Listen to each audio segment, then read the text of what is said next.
lakh rupees pension every single month. How? I started with just 300 rupees a day at the age of 25. Today, I'm 60, relaxed. Thank you, LIC. 90 साल जीने के बाद जब मैं पीछे मुड़कर देखता हूं तो मुझे उन लम्हों का अफसोस नहीं होता जब मैंने कुछ नहीं किया। मुझे अफसोस होता है उन आदतों का जो मैंने अपनी जिंदगी में इतने साल तक पाले। जैसे कोई जहरीला पौधा हो, धीरे धीरे बढ़ता रहा और मुझे पता भी नहीं चला कि वो मेरी जड़ें खोखली कर रहा है।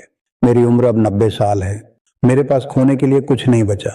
इसीलिए आज मैं तुमसे वो बातें कहूंगा जो कोई तुम्हारा शुभचिंतक ही कह सकता है। हाथ जोड़कर कह रहा हूं, ये आदतें छोड़ दो जितनी जल्दी हो सके। पहली आदत, तुलना करना। पहली आदत जो मैंने सबसे देर से छोड़ी, दूसरों से खुद की तुलना करना। मेरे पड़ोस में एक आदमी था, मोहनलाल। हम दोनों एक ही साल अपने अपने काम में लगे थे, लेकिन उसके पास गाड़ी पहले आई, उसका मकान पहले बना और मैं हर सुबह उसकी खिड़की देखकर उठता था। उस वक्त मुझे लगता था मैं पिछड़ रहा हूं, लेकिन आज जब मैं सोचता हूं तो समझता हूं कि जितने साल मैंने मोहनलाल को देखने में बिताए उतने साल मैंने खुद को नहीं देखा। तुलना एक चोर है, वो तुम्हारा वक्त चुराती है, तुम्हारी खुशी चुराती है और सबसे बड़ी बात, वो तुम्हें वो इंसान बनने से रोकती है जो तुम बन सकते थे। क्योंकि जब तुम दूसरे की मंजिल देखते हो तुम अपना रास्ता भूल जाते हो।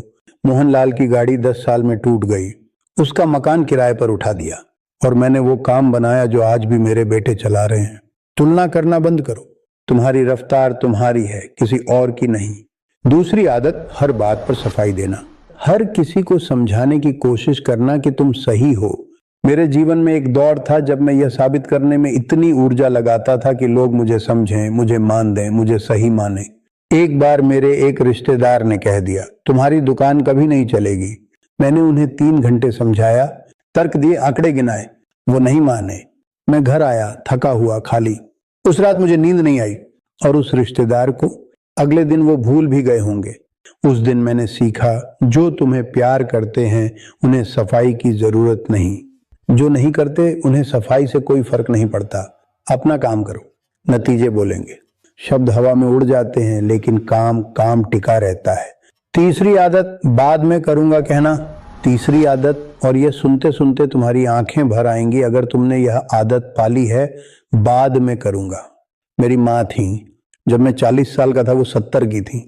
मैं उनसे मिलने जाना चाहता था, उनके हाथ का खाना खाना चाहता था, उनसे वो पुरानी कहानियां सुनना चाहता था जो वो बचपन में सुनाती थी। लेकिन दुकान थी, ग्राहक थे, पैसा था। मैंने सोचा बाद में जाऊंगा। वो बात कभी नहीं आया।